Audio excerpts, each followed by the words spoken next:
How to delete virus from PC and laptop. So if you want to delete virus from your PC or laptop, then you just need simply go with search, which is on the bottom left, and search for virus and threat protection and click on the system settings under virus and threat protection.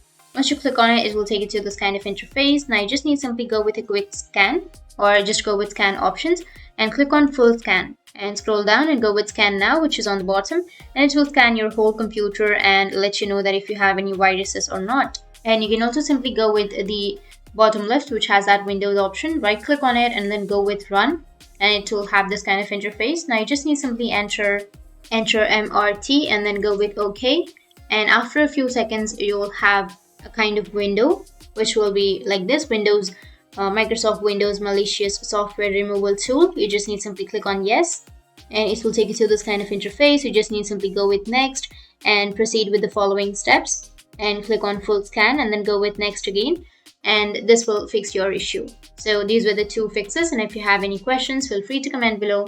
Thanks for watching.